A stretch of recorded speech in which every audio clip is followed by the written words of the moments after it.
Assalamu alaikum mekendештер, кандайсыздар? Караңыздарчы Кудайдын кудурети.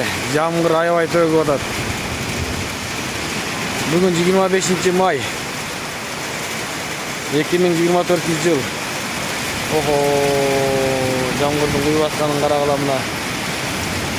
Бай. Мына гүлдөр мазза болуп суу ичип атат мына.